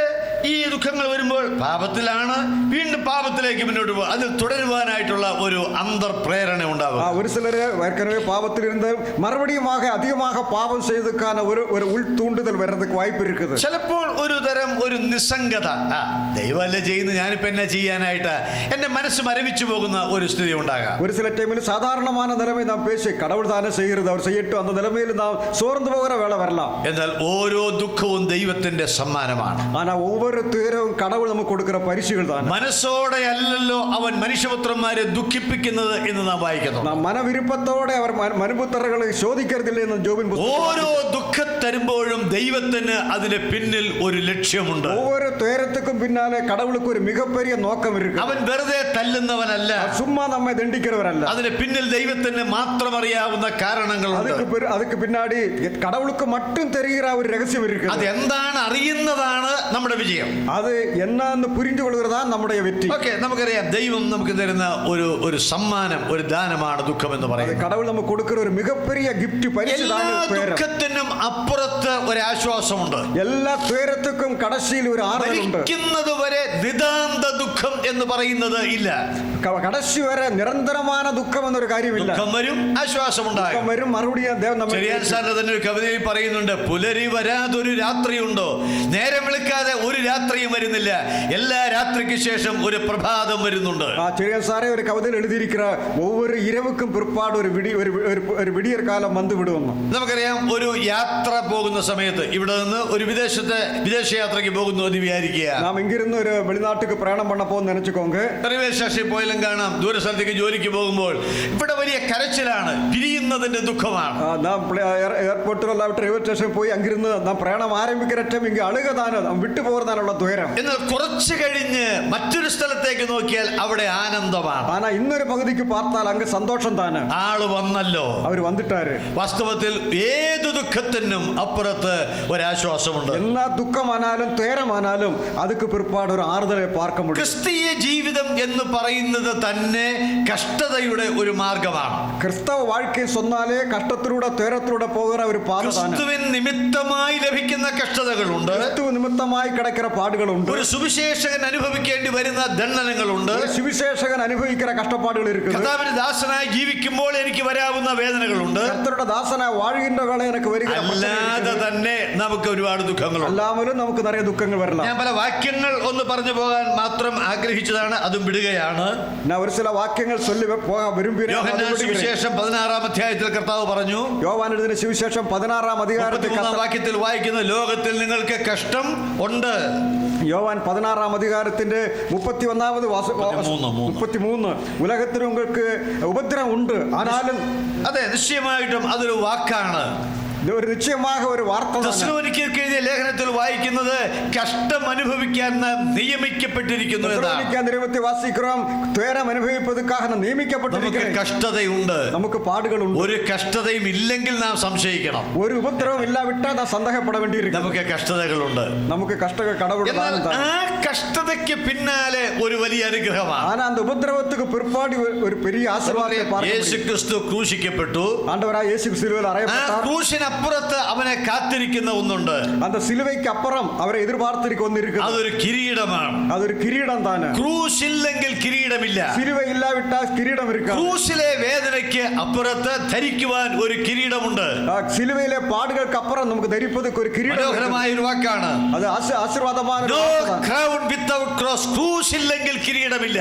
സിലുവ ഇല്ലാവിട്ടാൽ കിരീടം ഇരിക്കാതെ. നമുക്ക് കഷ്ടതയുണ്ടെങ്കിൽ, നമുക്ക് കഷ്ടം ഇരിക്കുമാനാൽ അതിനപ്പുറത്ത് ആശ്വാസം, അതിക്ക് പിற்பாട് ആറുതലും കിടക്കും. കർത്താവ് നമ്മെ പ്രത്യേകം സഹായിക്കുമാറാകട്ടെ. യേശുക്രിസ്തു കഷ്ടത അനുഭവിക്കാതിരിക്കാനാണ് പിശാച് ആഗ്രഹിച്ചത്. യേശുക്രിസ്തു പാടുകളിലൂടെ പോകാமல் இருப்பதற்கு സാത്താൻ അവൻ ரொம்ப ആശപ്പെട്ടാൻ. നിങ്ങൾ തെറ്റിദ്ധരിക്കയില്ലെന്ന് വിചാരിക്കുന്നു. തപ്പാ നിനക്ക് മാറ്റും. കർത്താവ് മരിക്കരുതെന്നാണ് പിശാച് ആഗ്രഹിച്ചത്. സിലുവയിൽ അറിയപ്പെടക്കൂടാതെ സാത്താൻ നിனைச்சார். ഒരു ദിവസം കർത്താവ് പറഞ്ഞു, ഞാൻ മരിക്കുകയാണ്. പത്രോസ് പറഞ്ഞു, നടക്കില്ല കർത്താവേ, നിന്നെ മരണത്തിനായിട്ട് വിട്ടുകൊടുക്കുകയില്ല, മരണത്തിന് വിട്ടുകൊടുക്കാൻ നിനക്ക് അങ്ങനെ ഭവിക്കരുത്, അപ്പടി വരക്കൂടാതെ. കർത്താവ് ഇങ്ങനെ പറഞ്ഞില്ല. എന്റെ പത്രോസേ, നിനക്കെങ്കിലും അങ്ങനെ തോന്നിയല്ലോ. ഉനക്കാകെ ഇപ്പടി ഒരു എണ്ണം വന്നു വിട്ടേ ചൊല്ലി അവരെ. അവനങ്ങനെ പറഞ്ഞില്ല. അവൻ പറഞ്ഞത് പിശാചേ. കർത്തർ சொன்ன പിശാച് സാത്താനെ. അപ്പൊ എന്താ ഇതിന്റെ അർത്ഥം? അതിന്റെ വിളക്കം എന്നാ? യേശുക്രിസ്തു കഷ്ടത അനുഭവിച്ച് മരിക്കരുത് എന്ന് പിശാച് ആഗ്രഹിച്ചു. കാരണം ആ കഷ്ടതയും മരണവും വിജയത്തിലേക്കുള്ള യാത്രയാണ്. യേശുക്രിസ്തു സിലുവை പാട് അനുഭവിച്ച് മരിക്കക്കൂടാതെ സാത്താൻ നിனைச்சான். കാരണം அந்த കഷ്ടങ്ങൾ വെറ്റിക്ക് നേരാന ഒരു പാതതാണ്. അത് തടയാൻ അവൻ ആഗ്രഹിച്ചു. തടയതുക്ക് സാത്താൻ. ഒരു കാര്യം പറയാം, ഞാൻ ഒരു കാര്യം சொல்ல വിரும்புறேன். പലപ്പോഴും പിശാച് ആഗ്രഹിക്കുന്നത് നാം കഷ്ടപ്പെടരുതെന്നാണ്. പിശാച് നിனைக்கிறது നാം തുയരത്തിലൂടെ കഷ്ടത്തിലൂടെ പോകക്കൂടാതെ എന്ന് താന്. നമുക്ക് എന്ത് പ്രയാസം വന്നാലും നമ്മൾ അതിന്റെ യോഗ്യതയും മഹത്വമൊക്കെ പിശാചിന് കൊടുക്കാറുണ്ട്. നമുക്ക് എന്നാ കഷ്ടം വന്നാലും അതുക്കാன എല്ലാ കനവും മഹിമയും പിശാചിക്ക് താൻ നാം കൊടുക്കണം. നമ്മൾ സാക്ഷ്യം പറയുമ്പോഴും അങ്ങനെ പറയാറുണ്ട്. சாட்சியம் சொல்லுகிற டைம்ல அப்படிதான் എനിക്ക് சொல்றோம். പല പ്രയാസങ്ങളും ഉണ്ടായി. പിശാച് അങ്ങനെ കൊണ്ടുവന്നു.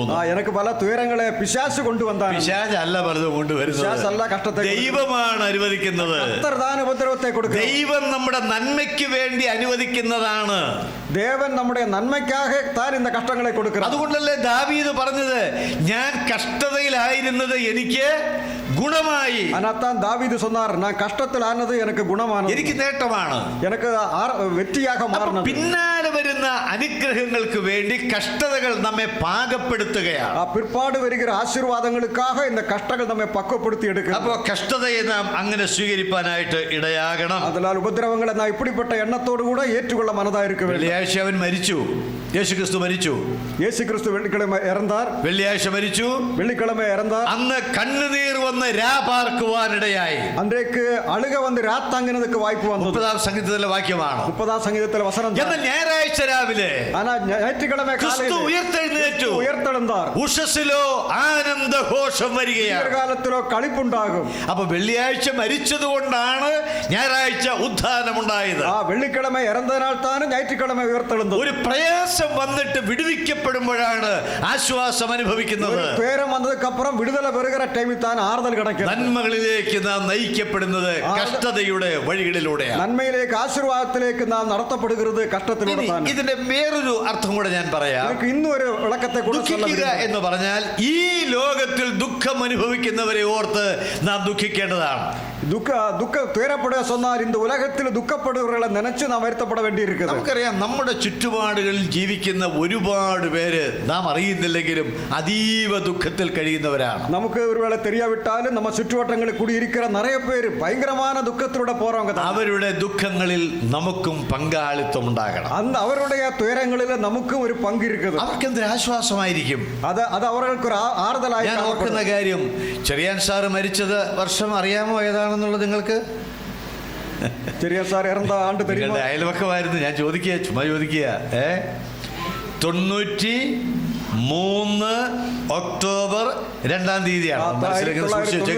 ഒക്ടോബർ 2-ാം തീയതി ഇറந்தார். അപ്പൊ ഈ മരണം കഴിഞ്ഞ് മധുരയിലെ ഒരു ബസ് സ്റ്റാൻഡിൽ നിന്ന് ഒരു പാവപ്പെട്ട മനുഷ്യൻ ബസ് സ്റ്റാൻഡിൽ ഇങ്ങനെ ഇരിക്കുകയാണ്. പാവപ്പെട്ട ഒരു മനുഷ്യൻ മധുരൈ ബസ് സ്റ്റാൻഡിൽ ഒരു ഏഴയാണ് മനുഷ്യൻ ഉட்கார்ந்திருந்தார். അപ്പോ അദ്ദേഹത്തെ കണ്ടിട്ട് ഒരാൾ ചോദിച്ചു, എന്തിനാ നീ കരയുന്നത്? അവരെ പാർത്ത് ഒരു കേട്ടാർ, ഏൻ നീ അഴുകുറായിരുന്നു? അപ്പൊ അയാൾ പറഞ്ഞു, അവർ சொன்னார், ഞാൻ ഈ ബസ് സ്റ്റാൻഡിൽ കുറെ വർഷങ്ങൾക്ക് മുമ്പ് ഇതുപോലെ ഇരുന്ന് കരഞ്ഞിട്ടുണ്ട്. ഞാൻ இந்த ബസ് സ്റ്റാൻഡിൽ கொஞ்சம் വർഷങ്ങൾക്ക് മുന്നേ இப்படி உட்கார்ந்து അഴുത. അന്ന് എന്റെ അടുക്കൽ ഒരാൾ വന്നു. அந்த டைம்ல ഒരുവരും കിട്ടാ. അധികം പൊക്കമില്ലാത്തൊരു മനുഷ്യൻ, ഉയരമില്ലാത്തൊരു. അയാൾ ചോദിച്ചു, അവർ കേട്ടാർ, എന്നാ അയ്യ കരയുന്നേ? അഴുതിട്ടിരിക്കുന്നു. അപ്പോ ഞാൻ പറഞ്ഞു, ഇന്നതാ കാര്യം. ഞാൻ சொன்ன ഇന്ന കാര്യങ്ങൾ. അയാൾ അടുത്തിരുന്നു. അവരെ കരികാമൽ എന്റെ നാറുന്ന ശരീരം അയാൾ ചേർത്ത് പിടിച്ചു. എന്നോട് എന്താ അളുക്കാന ശരീരത്തെ അയാളുടെ നെറുകയിൽ ഉമ്മ വെച്ചു. അവരെന്നോട് തലയിൽ ചുംബന. എന്റെ ആവശ്യത്തിന് അയാൾ ഒരു സാമ്പത്തിക സഹായം നൽകി. ഒരു ചിന്ന പൊരുളാധാര ഉദവി ചെയ്തു. അയാൾ പറഞ്ഞു, ഇതേ എന്റെ കയ്യിലുള്ളൂ. ഇവിടെ എന്തായും കയ്യിൽ ഇരിക്കുന്നത് ചുരുക്കം ചില ചില്ലറ നാണയം. ഒരു ചില കാശ് മട്ടും താൻ. ആ മനുഷ്യൻ മരിച്ചുപോയി. அந்த ആൾ ഇറന്നിട്ടാർ. അയാളുടെ പേര് എം.ഇ. ചെറിയാൻ എന്നാണ്. அந்த അയാളുടെ പേര് എം.ഇ. ചെറിയാൻ. ഞാൻ ചോദിക്കട്ടെ, നമ്മിൽ എത്ര പേര് നമ്മുടെ ചുറ്റുപാട് ദുഃഖം അനുഭവിക്കുന്നവരെ ആശ്വസിപ്പിക്കാറുണ്ട്? നമ്മിൽ എത്ര നബറുകൾ നമ്മ ചുറ്റുവട്ടങ്ങളിൽ ദുഃഖിക്കുന്ന അവരെ തുയരപ്പെടുന്നവർക്ക് ആറുതൽ. അവർ വിശ്വാസിയോ അല്ലയോ എന്നുള്ളത് വിഷയമല്ല. വിശ്വാസി അവിശ്വാസി പ്രശ്നം. ലോകത്തിൽ ദുഃഖം അനുഭവിക്കുന്നവരെ കണ്ട് നാമും അവരെ ഓർത്ത് ദുഃഖിക്കണം. ഉലകത്തിലെ തുയരപ്പെടുകിற മക്കളെ നനച്ച് നാമും ദുഃഖം തുയരപ്പെട വേണ്ടി. പാപത്തെ കണ്ട് ദുഃഖിക്കണം. പാപത്തെ പാർത്ത് തുയരപ്പെട വേണ്ടി. നമ്മുടെ ചുറ്റുപാട് ജീവിക്കുന്ന പാപികളെ ഓർത്ത് നാം ദുഃഖിക്കണം. ചുറ്റുവട്ടങ്ങളിൽ കൂടിയിരിക്കുന്ന പാപികളെ നനച്ച് നാം ദുഃഖപ്പെട വേണ്ട. ഒരു വാക്യം ഒന്ന് എടുപ്പിക്കട്ടെ നിങ്ങളെ കൊണ്ട്.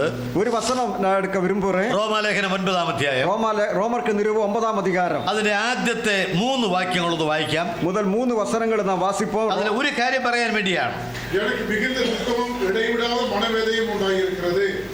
நான் சொல்லியது பொய்யல்ல, கிறிஸ்துவுக்குள் உண்மையை சொல்கிறேன் என்று பரிசுத்த ஆவிக்குள் என் மனசாட்சியும் எனக்கு സാക്ഷിയായിരിക്കും. ശ്രദ്ധിക്കുക, അവിടെ പറഞ്ഞിരിക്കുന്ന ഒരു കാര്യം, അതായത് ദൈവിക തൃത്വത്തിലെ 2 ആളത്വങ്ങളെ, യേശുക്രിസ്തുവിനെയും പരിശുദ്ധാത്മാവിനെയും സാക്ഷി വെച്ചുകൊണ്ട് പൗലോസ് പറയുകയാണ്, ഞാൻ നുണ പറയുകയല്ല, വെറുതെ പറയുന്ന വാക്കല്ല, ക്രിസ്തുവിനെയും ആത്മാവിനെയും സാക്ഷിയാക്കി ഒരു സത്യം പറയുകയാണ്. എന്താണ് ആ സത്യം? இங்கே பரிசுத்த ஆவியையும் கர்த்தராகிய இயேசு கிறிஸ்துவையும் சாட்சி வைத்து ஒரு முக்கியமான காரியத்தை பவுல் ஞாபகப்படுத்துறார். എന്റെ ഹൃദയത്തിൽ വല്ലാത്ത ദുഃഖമുണ്ട്, எனக்கு மிகுந்த துக்கமும் ഇടവിടാത്ത നോവ് ഞാൻ അനുഭവിക്കുക. மனவேதனை உண்டாயிருக்கிறது. ഇപ്പൊ നമ്മളാണ് ഒരു സാക്ഷ്യത്തിൽ അങ്ങനെ പറയുന്നത് എന്ന് വിചാരിക്കുക. இப்ப நாம் அப்படி ஒரு சாட்சியில் இந்த நிலைமை சொல்லுவானால், ഇപ്പൊ എന്റെ പ്രിയ സഹോദരൻ സുവിശേഷ വേലക്കാരനാണ്. என்னோட சகோதரர் ஒரு ஊழியக்காரன் தான். ഇപ്പൊ എവിടെ നിന്നിട്ട് പറയുകയാണ്, ഈ അടുത്ത ആളുകളായിട്ട് ഞാൻ ഒരുപാട് ദുഃഖത്തിൽ കൂടെ കിടക്കുകയാണെന്ന് പറഞ്ഞാൽ അത് എന്താണെന്ന് പറയുന്നില്ലെങ്കിലും നാം ഏതാണ്ടൊക്കെ അനുമാനിക്കും, ഇന്നതായിരിക്കും പ്രശ്നം.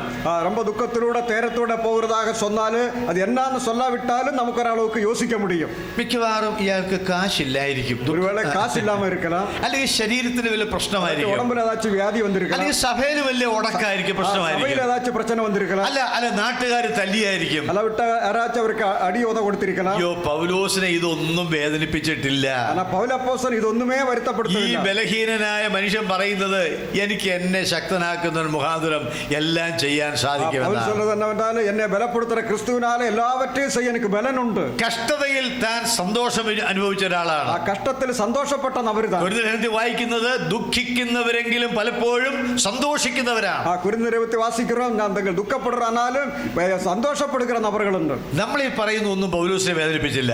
നാം சொல்லுகிற കാര്യങ്ങളൊന്നും പൗലോസ് அதுக்கு പക്ഷേ മുഖ്യത്വം ഇവിടെ കൊടുക്കുന്നില്ല. പറയുന്ന ദുഃഖം, ഈ നോവ് എന്ന് പറയുന്നത് മറ്റൊരു കാര്യമാണ്. ஆனா இங்க சொல்லப்பட்டிருக்கிற அந்த துக்கம் இன்னொரு காரியம் தானே. ബ്രദറെ, മൂന്നാമത്തെ വാക്യം വായിച്ചു. 3-ാം വചനം. என் இனத்தாராகிய என் சகோதரருக்கு பதிலாக நானே கிறிஸ்துவை விட்டு சபிக்கப்பட்டவனாக வேண்டும் என்று விரும்புவேன். അതിനെ മനസ്സിലാകാവുന്ന അർത്ഥം ഞാൻ പറയുകയാണ്. இதுக்கு புரிஞ்சு கொள்ற நிலைமையில விளக்கத்தை சொல்றேன். നിങ്ങൾ ശ്രദ്ധിച്ചാൽ അറിയാം, 8-ാം അധ്യായം അവസാനിപ്പിക്കുന്നത് ഞാൻ ക്രിസ്തുവിനോട് ചേർന്ന് നിൽക്കുകയാണ്, വേർപിരിക്കാൻ ആർക്കും സാധ്യമല്ല. 8-ാം அதிகாரത്തിന്റെ കടശി വാസിக்கிறோம், நான் கிறிஸ்துவோடு கூட சேர்ந்திருக்கிறேன், ഒരു ശക്തിക്ക് എന്നെ പിരിக்க முடியாது. ആദ്യം കുറെ കാര്യങ്ങളൊക്കെ പറഞ്ഞു, ആദ്യം ഒരു കഷ്ടത, സങ്കടം, ദുഃഖം, ഉപദ്രവം, ഇതെല്ലാം പറഞ്ഞു. കഷ്ടം, ഉപദ്രവം, പാടുതേ പറ്റി എല്ലാം சொன்னார். ഒടുവിൽ പറഞ്ഞു അതിന്റെ പിന്നാലെ മരണം വരുന്നു. പിന്നാടി சொன்னார் മരണം വന്നുവിടും. പിന്നെ അലൗകിക തലത്തിലേക്ക് കടക്കുകയാണ്. പിന്നെ മറ്റു ഉലകത്തേക്ക് അപ്പാർപ്പെട്ട ദൂതന്മാർ, വാഴ്ചകൾ, അധികാരങ്ങൾ എന്ന് പറഞ്ഞ് ഏതാണ്ട് 17 കൂട്ടം കാര്യങ്ങളെ കുറിച്ച് അവിടെ സൂചിപ്പിച്ചു. ദൂതர்கள், അധികാരങ്ങൾ, വല്ലമകൾ ചൊല്ലി 17 കാര്യങ്ങളെ പറ്റി ഇങ്ങ சொல்லப்பட்டிருக்கு. ഇത് മുഴുവനും എന്റെ നേരെ വന്നാലും യേശു ക്രിസ്തുവിൽ നിന്ന് ഞാൻ പിരിക്കപ്പെടുകയില്ല. അഭേദ്യമായ അവിഛിന്നമായ ബന്ധമാണ് ക്രിസ്തുവുമായി എനിക്കുള്ളത്. ഇത് അത്രയും വന്നാലും அந்த ഒരു ശക്തിക്ക് എന്നെ കർത്തരായ യേശു ക്രിസ്തു പിരിக்க முடியாது. அந்த அளவுக்கு உறுதியான ஒரு ஆண்டவரோட ஐக்கியம் எனக்கு இருக்குன்னு சொல்லி அவர் இங்க ஞாபகப்படுத்துறார். പക്ഷേ ഇപ്പൊ വായിച്ച 9-ന്റെ 3-ാം വാക്യത്തിൽ പറഞ്ഞു, എങ്കിലും ഞാൻ ദൈവത്തോട് പിരിയാം. ஆனாலும் இந்த 9-ஆம் அதிகாரத்தின் 3-ஆம் வசனம் சொல்றார், ஆனாலும் நான் வேண்டுமானாலும் கடவுளை விட்டு பிரியதுக்கு நான் ஆயத்தமாயிருக்கிறேன். ക്രിസ്തുവിനോട് വേർവിട്ട് ശാപഗ്രസ്തനാകാൻ ഞാൻ തയ്യാറാണ്. ക്രിസ്തുവെ വിട്ട് ഒരു ശപിക്കപ്പെട്ടവനാக മാറുന്നതിന് ഞാൻ ആയത്തമായിരിக்கிறேன். അതിന്റെ ശരിക്കുള്ള അർത്ഥം എന്താണെന്നറിയാമോ? അതിന്റെ ഉണ്മயான വിളക്കം என்ன தெரியும்? ഞാൻ നരകത്തിലേക്ക് പോകാൻ തയ്യാറാണ്. ഞാൻ നരകത്തിലേക്കും പോകാൻ തയ്യാറായിരിக்கிறேன். പൗലോസ് എന്നാ ഈ പറയുന്നത്? പൗലോസ് എന്നാ ഇങ്ങ சொல்றாரு? അല്ല, ഇതാണോ നീ ക്രിസ്തുവിനെയും ആത്മാവിനെയും സാക്ഷി വെച്ചുകൊണ്ട് സത്യം പറയുന്നത്? இதுதானா கிறிஸ்துவையும் பரிசுத்தாவையும் சாட்சி வச்சு உண்மை சொல்லுகிறது? നരകശിക്ഷ ഏൽക്കാൻ തയ്യാറാണെന്ന്. നരകശിക്ഷയ്ക്ക് ആയത്തമായിരിക്കും. അതെ, തയ്യാറാ. അതെ, അതുക്ക് ആയത്തമായിരിക്കും. പക്ഷെ ഒരു കാര്യം നടന്നാ മതി. ആനാ ഒരു കാര്യം അറിയാമോ? എന്നാ தெரியுமா? എന്റെ ഈ സഹോദരന്മാർ, என்னுடைய சகோதரர்கள், യഹൂദന്മാര്, യൂദர்கள், അവരിൽ ഒരാള് നീ സ്വർഗത്തിലേക്ക് കൊണ്ടുപോകാൻ ഇടയാകുമെങ്കിൽ അവനു വേണ്ടി നരകശിക്ഷ അനുഭവിക്കാൻ ഞാൻ തയ്യാറാണ്. அந்த ஒரு சகோதரனை பரலோகத்தில் கொண்டு போக முடியுமானால் அந்த സഹോദരനുക്കാக നരക ദണ്ഡന അനുഭവിപ്പതുക്ക് ഞാൻ ആയത്തമായിരിக்கிறேன். ഞാൻ പറയുന്നത് നിങ്ങൾക്ക് മനസ്സിലാകുന്നുണ്ട് എന്ന് ഞാൻ വിചാരിക്കുകയാണ്. சொல்றது உங்களுக்கு புரியுதுன்னு நினைக்கிறேன். എന്റെ സ്വന്തക്കാരനായ ഒരു യഹൂദൻ ക്രിസ്തുവിന്റെ അടുക്കിലേക്ക് വരുന്നതിന് പകരമായി ഞാൻ നരകശിക്ഷ അനുഭവിക്കണമെങ്കിൽ ഞാൻ അതിന് തയ്യാറായി നിൽക്കുകയാണ്. என்னுடைய சொந்தக்காரான ஒரு யூதன் பரலோகத்தை வருவதற்காக நான் நரகசிக்ஷ தண்டனை அனுபவிக்க வேண்டுமானால் அதுக்கும் ஆயத்தமாயிருக்கிறேன் என்று பவுலுக்கு ஞாபகப்படுத்துறார். പൗലോസ് ചുമ്മാ പറയാണോ? പൗലോസ് ചുമ്മാ சொல்றதല്ല, ക്രിസ്തുവിനെ സാക്ഷിയാക്കിയ, ക്രിസ്തുവെ സാക്ഷിയാക്കി, പരിശുദ്ധാത്മാവിനെ സാക്ഷി വെക്കുകയാണ്, സാക്ഷി വെച്ച് സത്യമായിട്ട് പറയുകയാണ്, സത്യമായി சொல்லுகிறார். ഇന്ന് രാവിലെ ഞാൻ സഹോദരന്മാരെ, പ്രത്യേകിച്ച് വേലക്കാരോട് പറയുകയാണ്, ഈ ഒരു മനോഭാവം ജീവിതത്തിൽ ഒരു നിമിഷമെങ്കിലും നമ്മുടെ ആത്മാവിനെ സ്വാധീനിക്കാൻ അനുവദിച്ചിട്ടുണ്ടോ? என்னுடைய பிரியா சகோதரி சகோதரர்களே, விசேஷமாக ஊழியக்காரர்களே, இந்த ஒரு எண்ணம், இந்த ஒரு மன வாஞ்சா நம்ம வாழ்க்கையில் காணப்படுகிறதா?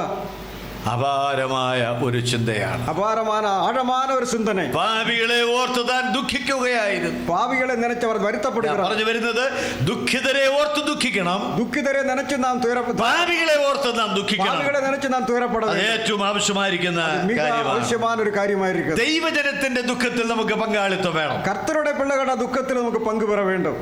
ദൈവജനത്തിന്റെ സ്ഥിതി ഓർത്ത് നാം ദുഃഖിക്കണം. കർത്തരുടെ പിള്ളകളുടെ നിലമയെ ഉണർന്ന് നാം ദുഃഖപ്പെട വേണ്ടും. നിങ്ങളുടെ സ്ഥിതി എനിക്ക് അറിഞ്ഞുകൂടാ, പക്ഷെ ഞാൻ കേരളത്തിലെ സ്ഥിതി വെച്ചുകൊണ്ട് പറയുകയാണ്, നമ്മുടെ പല സഭകളും ആത്മീകമായി തളരുകയാണ്. உங்களோட நிலைமை எனக்கு தெரியாது, ஆனா கேரளத்திலே நிலைமை வச்சு சொல்றேன், பல சபைகளிலும் ஆவிக்குரிய நிலைமை ரொம்ப மோசமான கீழ்த்தரமான நிலைமை போயிட்டு இருக்கு. നമ്മുടെ മുൻ തലമുറകൾ ജീവിച്ചതുപോലെ അല്ല ഇപ്പോഴത്തെ തലമുറകൾ ജീവിക്കുന്നത്. நம்முடைய முன் பெற்றோர்கள் எல்லாம் வாழ்ந்த நிலைமையில் அல்ல இப்போது இருக்கிறவங்க. ആത്മീക നിലവാരത്തിന്റെ ഇടിവ് സംഭവിക്കുന്ന സമയമാണ്. ஆவிக்குரிய அந்த நிலவாரம் அது அப்படியே கீழ்த்தரமான நிலை போயிட்டு இருக்கு. അല്ല, അത് നമ്മുടെ മനസ്സിനെ ബാധിച്ചിട്ടുള്ള വിഷയമാണോ?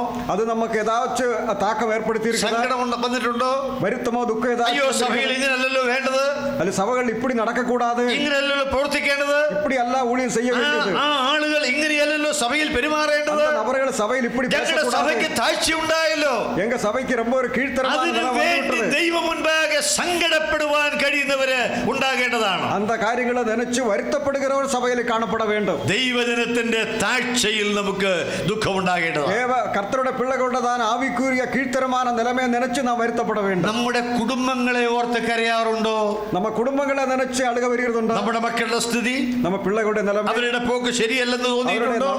അവരുടെ നടപ്പ് ശരിയായിരിക്കും. അവരെ പഠിക്കാനായിട്ട് വിടുമ്പോൾ അവർ ആത്മീകരായി ജീവിക്കുന്നു എന്നുള്ള ഒരു വലിയ താല്പര്യം തേടിപ്പിടിക്കുന്ന ഒരു ചിന്ത നമ്മെ ബാധിക്കാറുണ്ടോ? അവർ പഠിക്ക പോற ഇടത്തിൽ ആവിക്കൂറിയവர்களாய் வாழ்கிறார்கள் എന്നുള്ള കാര്യത്തെ അറിയ ഒരു വാഞ്ച നമുക്ക് ഇരിക്കുന്നത്. നമ്മുടെ കുടുംബത്തെ ഓർത്ത് കരയണം. നമ്മ കുടുംബങ്ങളെ നിனைச்சுന്ന അളവ്. ഞാൻ നിങ്ങളോട് വെറുതെ ചോദിക്കുകയാണ് എങ്കിലും ഞാൻ പറയാ, നമുക്കറിയാം നോഹയുടെ കാലത്ത് ഒരു പെട്ടകം ഉണ്ടാക്കി. ഞാൻ സാധാരണമായി കേൾக்கிறேன், നോവയുടെ നാட்களில் ഒരു പേഴയെ ചെയ്താர்கள். ആർക്ക് വേണ്ടിയാണ് പെട്ടകം ഉണ്ടാക്കിയത്? ആർക്ക് വേണ്ടി എന്താ പേഴ ചെയ്താർ? നോഹ പെട്ടകം ഉണ്ടാക്കിയത് ആർക്ക് വേണ്ടിയാണ്? നോവ പേഴ ചെയ്തത് ആർക്ക് വേണ്ടി? എല്ലാവർക്കും വേണ്ടി. എല്ലാ നബറുകൾക്കാണ്. വേറെ ഏതെങ്കിലും ചിന്ത? അവരുടെ കുടുംബത്തിന്റെ രക്ഷയ്ക്കായി, അവരുടെ കുടുംബത്തിനുടെ രക്ഷിപ്പുക്കാക. എബ്രായ ലേഖനം 11-ാം അധ്യായത്തിന്റെ 7-ാമത്തെ വാക്യം. എബ്രായർ 11:7 നാം വാസിக்கிறோം. അതായത് എല്ലാവരെയും ക്ഷണിക്കുന്നുണ്ട്, പക്ഷെ ആരും കയറിയില്ല. ദൈവത്തിന്റെ ആത്മാവ് പറയുകയാണ്, നോഹ പെട്ടകം ഉണ്ടാക്കിയത് അവന്റെ കുടുംബത്തിന്റെ രക്ഷയ്ക്ക് വേണ്ടിയാണ്. എല്ലാരെയും അழைத்தார், ആരും ഏറവില്ല. എന്നാൽ നോവ പേഴ ചെയ്തത് അവരുടെ കുടുംബത്തുക്കാകത്താണ്. നിങ്ങളും ഞാനും ദൈവത്തെ ആരാധിക്കുന്നവരാണ്. നാം അനേവരെയും കർത്തരെ ആരാധിக்கிறവங்க താൻ. പക്ഷെ നമ്മുടെ കുടുംബം തകർന്നാൽ പിന്നെന്ത് ജീവിതമാണ് നമുക്കുള്ളത്? കുടുംബം അത് സീർകെട്ട് പോയാൽ പിന്നെന്ത് സുവിശേഷ വേലയാണ്? പിന്നെന്നാ ഊഴിയം? പിന്നെന്ത് സഹായോഗമാണ്? സഭൈക്കൂട്ടങ്ങൾ? പിന്നെന്ത് പ്രസംഗമാണ്? പിന്നെന്നാ പ്രസംഗങ്ങൾ? നമ്മുടെ കുടുംബം നമ്മെ സ്വാധീനിക്കേണ്ട, നമ്മുടെ ഹൃദയത്തിന്റെ ദുഃഖത്തെ വാസ്തവത്തിൽ സ്വാധീനിക്കേണ്ട അവസ്ഥയിലാണ്. നമ്മുടെ കുടുംബം ഉണ്മയാകവേ നമ്മ வாழ்க்கையில் ഒരു താക്കത്തെ ഏർപ്പെടുത്ത വേണ്ട നിലമേ താൻ കാണപ്പെടുகிறது. നമ്മൾ വളരെ ചിന്തിക്കേണ്ട കാര്യമാണ്. നാം அந்த കാര്യത്തെ ആഴമായി യോസിക്കേണ്ട ഒരു കാര്യമായിരിക്കും. ഇനി അടുത്തത്, നമ്മുടെ സ്വന്തം കുറ്റങ്ങളെ ഓർത്ത് ദുഃഖിക്കുക. നമ്മുടെ സ്വന്തം തുയരങ്ങളെ നിனைச்சு നാം ദുഃഖപ്പെട വേണ്ടിയിരിക്കുന്നു. രക്ഷിക്കപ്പെടുന്ന സമയത്ത് നാം പാപങ്ങളെ ഏറ്റുപറയുന്നില്ല. രക്ഷിക്കപ്പെടുകിற ടൈമിൽ നാം പാപങ്ങളെ മുഴുമയാക നാം അറിയിക്കിടുകയില്ല. ചിലപ്പോൾ പറയാറുണ്ട്, കർത്താവേ ഞാൻ പാപിയാണ്, എന്നെ രക്ഷിക്കണമേ. ആണ്ടവരെ ഞാനൊരു പാപിയായിരിക്കേ, എന്നെ രക്ഷിക്കുമെന്ന് சொல்லி നാം ജപിക്കണം. 30 വയസ്സുള്ള ഒരാൾ രക്ഷിക്കപ്പെടുന്നു എന്ന് വിചാരിക്കുക. 30 വയസ്സുള്ള ഒരു രക്ഷിക്കപ്പെടുമെന്ന് നിனைച്ചു. ആ കാലത്തിനിടയ്ക്ക് ഇവർ എത്രയോ ലക്ഷം പാപങ്ങൾ ചെയ്തിട്ടുണ്ടാകാം. 30 വയസ്സുള്ള ലക്ഷക്കണക്കാன പാപത്തെ അവർ ചെയ്തിരിக்கிறார். ആ പാപങ്ങളെ ഏറ്റുപറയാൻ നമ്മെ കൊണ്ട് കഴിയുകയില്ല. അത്തരം പാപങ്ങളെ അറിയിക്കണം നമ്മാലും.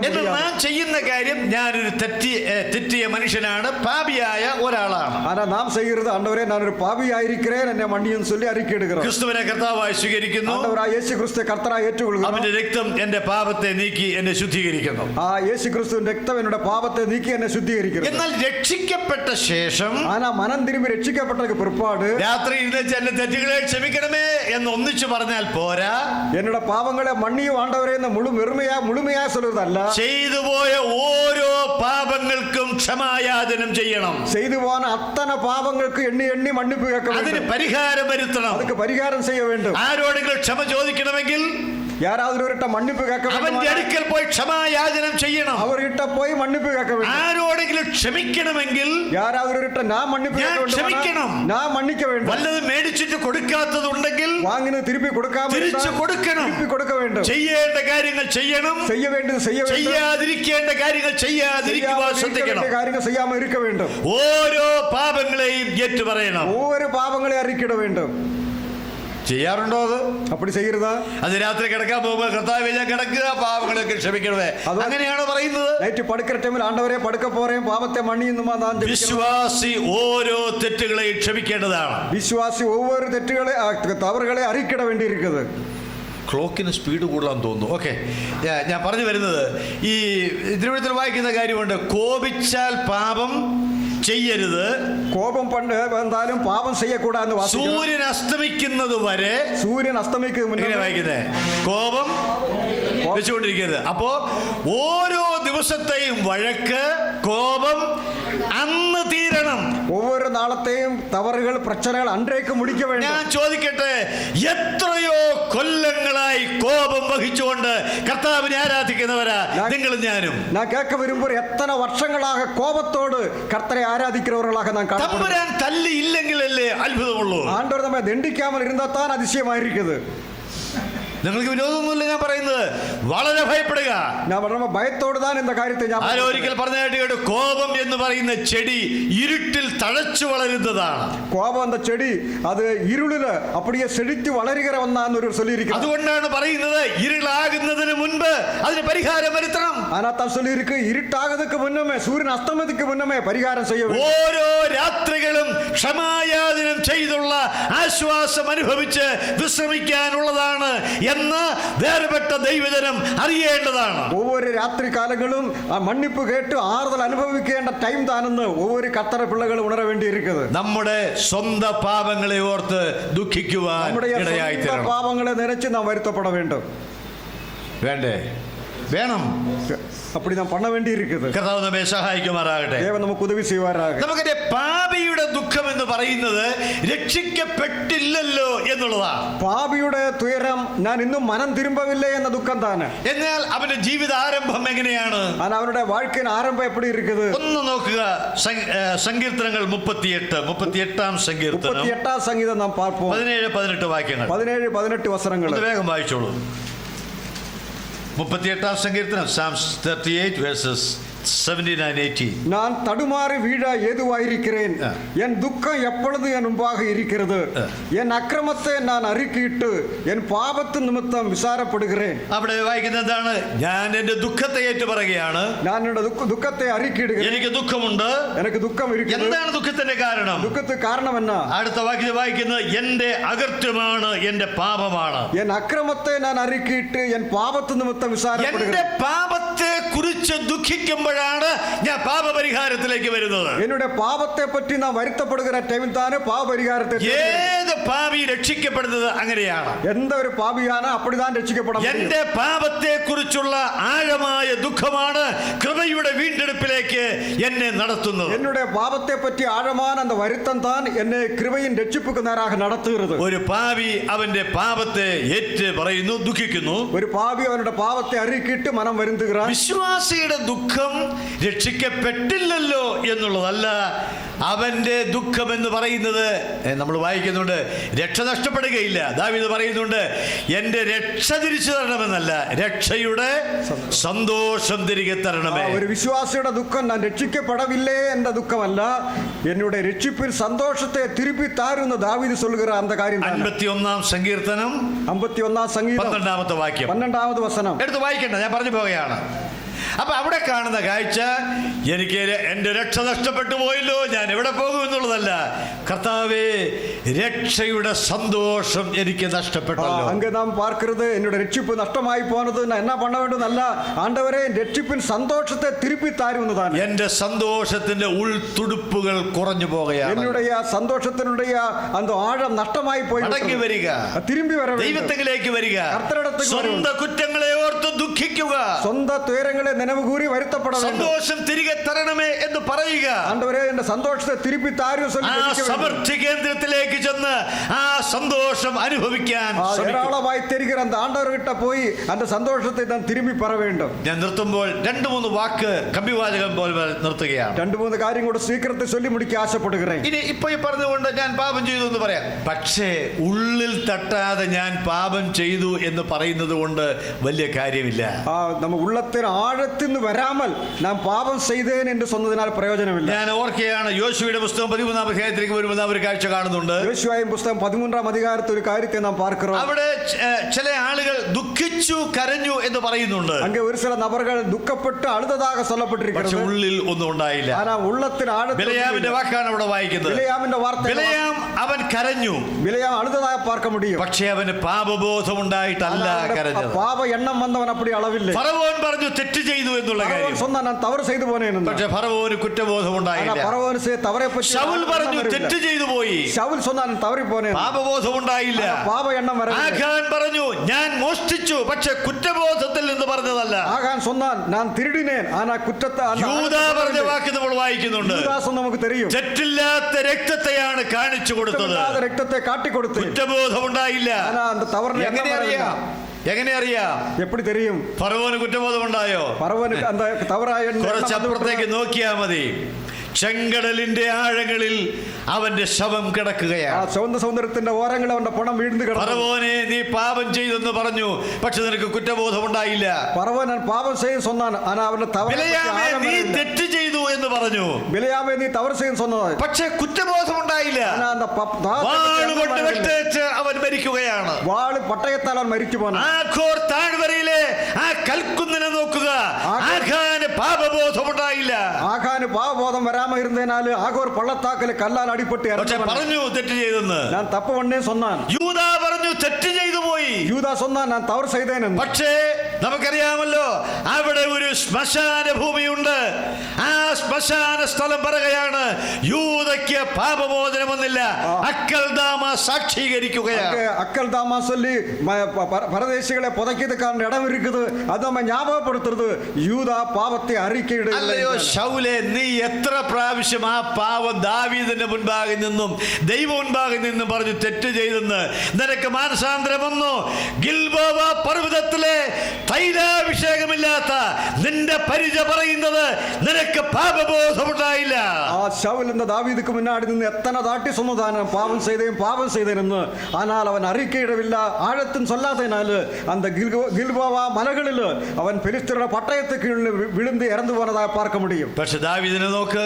ആന ദാവീദെ പാരുங்க. അവൻ കരഞ്ഞു, അവൻ അഴുതാൻ. ദൈവം സ്വീകരിച്ചു, ആണ്ടവർ ഏറ്റുകൊണ്ട, പാപം ഏറ്റു പറഞ്ഞു, അവൻ പാപത്തെ ഉപേക്ഷിച്ചു, എല്ലാവരും വിട്ടുവിട്ട. അതാണ് ഹൃദയ തകർച്ചയോടെയുള്ള ഏറ്റുപറച്ചിൽ. ഉറുങ്കുണ്ട ഹൃദയത്തിൽ വരുகிறதான അറിക്കை. ദൈവം സ്വീകരിച്ചു, ആണ്ടവർ ഏറ്റുകൊണ്ട. നെഹമ്യാവിന്റെ പാപത്തെ കുറിച്ച് തിരുവെഴുത്ത് പറയുന്നില്ല. നെഹമ്യാ ചെയ്ത തവറെ പറ്റി വേദത്തിൽ சொல்லவில்லை. പക്ഷെ ജനത്തിന്റെ പാപങ്ങൾക്ക് വേണ്ടി നിൽക്കുമ്പോൾ ഞങ്ങൾ പാപം ചെയ്തു എന്ന് പറഞ്ഞ് അവൻ പാപം ഏറ്റെടുത്ത് പ്രാർത്ഥിച്ചു. ആ ജനങ്ങൾക്കായി ജപിക്കുന്ന ടൈമിൽ ഞങ്ങൾ പാപം ചെയ്തു சொல்லி പാപത്തെ അറിയിക്കിട്ട് അവനെ ദൈവം സ്വീകരിപ്പാനായിട്ട് ഇടയായി. ജോബ് അവൻ ദുഃഖമേറ്റു പറയുന്നുണ്ട്, പാപത്തെ ഏറ്റു പറയുന്നുണ്ട്. 7:20 വാക്യം. ദൈവം അവനോട് കരുണ കാണിക്കുകയാണ്. ആണ്ടവർ അവനോട് ഇറക്കത്തെ പുത്രനെ നോക്കിയേ, കെട്ടകുമാരനെ പാരുങ്ക. അവൻ പാപം ചെയ്തവനാണ്. അവൻ പാപം ചെയ്ത സ്വർഗത്തോട് മനുഷ്യനോട് പാപം ചെയ്തവനാണ്. പരലോകത്തോടും മനുഷ്യരോടും പാപം ചെയ്തവൻ തിരിച്ചു വരികയാണ്. അവൻ തിരുമ്പി വരാൻ. അവൻ എഴുന്നേറ്റ് വരികയാണ്. അവൻ എഴുത്തിരിച്ചു വന്നാൽ പാപബോധം ഉണ്ടായി. പാപ എണ്ണം വന്നു വിട്ടത്. നമുക്കോ നമ്മ വാഴ്ക്കയിലോ ഞാൻ ആശ്വാസകരമായ ഒരു വാക്യം ഉദ്ധരിച്ചുകൊണ്ട് നിർത്തട്ടെ. ആറുതലാനൊരു വാർത്തയെ ചൊല്ലി മുടിക്കും. 51-ാം സംഗീതത്തിൽ വായിക്കുന്ന എങ്ങനെയാണ്? 51-ാം സംഗീതത്തിൽ ഇപ്പടി ദാവീദിന്റെ പാപം ഏറ്റു പറഞ്ഞുള്ള പ്രാർത്ഥനയാണ്. ദാവീദിന്റെ പാപം അറിയിക്കിട്ട അവസാനം പറയുന്ന ഒരു വാചകം ഇതാണ്. കടശി ചൊല്ലൊരു വാർത്ത ഇപ്പടി. ദൈവത്തിന്റെ ഹനനയാഗങ്ങൾ തകർന്നിരിക്കുന്ന മനസ്സ്, തകർന്നു നുറുകിയിരിക്കുന്ന ഹൃദയത്തെ ദൈവമേ നീ നിരസിക്കയില്ല. ദേവനെ കേൾക്കും ബലികൾ നുറുങ്കുണ്ട ആവിധാൻ, ദേവനെ നുറുങ്കുണ്ടതും നറുങ്കുണ്ടതുமான ഹൃദയത്തെ നീർ പുറക്കണീർ. ദുഃഖിക്കുന്നവർക്ക് ആശ്വാസം ദൈവം, ദുഃഖപ്പെടുகிறவங்களுக்கு ആറുതൽ. 1:15 ഞാൻ കൃത്യസമയത്ത് നിർത്തുകയാണ്. நான் கரெக்ட் டைம்ல முடிக்கிறேன். എനിക്ക് പറയാൻ കുറച്ച് വിഷയം കൂടെ ഉണ്ടായിരുന്നു. எனக்கு சொல்றதுக்கு இன்னும் ஒரு சில காரியங்கள் വരുമ്പോ പറയാം. இன்னொரு டைம்ல சொல்றேன். ഇത് നിർത്തുകയാണ്. நான் இப்ப முடிக்கிறேன். പക്ഷേ വളരെ പ്രധാനപ്പെട്ട ചില വാക്യങ്ങളിലൂടെ നിങ്ങളുടെ ഹൃദയങ്ങളെ കൊണ്ടുപോകണം എന്നാണ് ഞാൻ ஒரு വിചാരിച്ചത്. சில முக்கியமான வசனங்களோட உங்க ഹൃദയത്തെ கொண்டுപോக ஆசைப்பட்டேன். ഇനി ആ പ്രമാണ വാക്യത്തിലേക്ക് വന്നേ. இனி முக்கியமான அந்த வசனத்தை യേശു കർത്താവ് എന്താ പറഞ്ഞത്? യേശു ആണ്ടവർ என்ன சொன்னார்? ദുഃഖിക്കുന്നവർ ഭാഗ്യവാന്മാർ, അവർക്ക് ആശ്വാസം ലഭിക്കും. துக்கப்படுறவங்க பாக்கியவான்கள், அவர்கள் ഈ ജേക്കബ് സാറിന്റെ ഒരു പാട്ടുണ്ട്, അതില് ഒരു വരി ഇതാണ്: ദുഃഖങ്ങളിൽ ആശ്വാസങ്ങൾ, ആരോഗ്യം രോഗത്തിൽ, ആത്മാവിൽ ദിവ്യോല്ലാസങ്ങൾ ഉണ്ട് യഹോവയിൽ. ആത്മാവിന്റെ ഉല്ലാസം ലഭിക്കുകയാണ്. ആവിക്കുറിയ ആവിയുടെ താൻ அந்த സന്തോഷം നമുക്ക് கிடைக்கிறது. ദുഃഖങ്ങളിൽ ആശ്വാസം, ദുഃഖത്തിൽ ആറുതൽ. എനിക്ക് കൊതി തോന്നുകയാണ് വിശദീകരിക്കാൻ, പക്ഷെ ഞാൻ സമയത്തിന്റെ സമ്മർദ്ദം കൊണ്ട് ഇവിടെ നിർത്തുകയാണ്. இன்னும் நிறைய பேசுறதுக்கு எனக்கு ஆசை வருது, ஆனா டைம் இல்லாதனால ശരിയായി ദുഃഖിക്കാം, உண்மையாக நாம் வருத்தப்படுவோம், ശരിയായ ആശ്വാസം, ശരിയായ ആറുതൽ അടവും. ഈ വചനം നമ്മോട് സംസാരിക്കട്ടെ. இந்த വചനം നമ്മൾ നിങ്ങൾ പിരിയുമ്പോൾ ഈ വാക്കുകൾ നിങ്ങളുടെ ബോധമണ്ഡലത്തിൽ തുറന്നു സംസാരിക്കട്ടെ. நீங்க திரும்பி போற டைம்ல இந்த வார்த்தை உங்களோட ஆழமான சிந்தனையில் மறுபடியும் பேசுவதாக. ദുഃഖിക്കുന്നവർ ഭാഗ്യവാന്മാർ, துயரப்படுறவங்க பாக்கியவான்கள், അവർക്ക് ആശ്വാസം, அவர்கள் ആറുതൽ അടയുവാர்கள். ഇങ്ങനെ ഒരു അവസരം ഉണ്ടായതിൽ ദൈവത്തിന്റെ സ്തോത്രം. കർത്താവ് മഹിമപ്പെടട്ടെ. കർത്താവിന്റെ നാമം എന്നേക്കും വാഴ്ത്തപ്പെടുമാറാകട്ടെ. മഹിമപ്പെടുവதாக. ആമേൻ.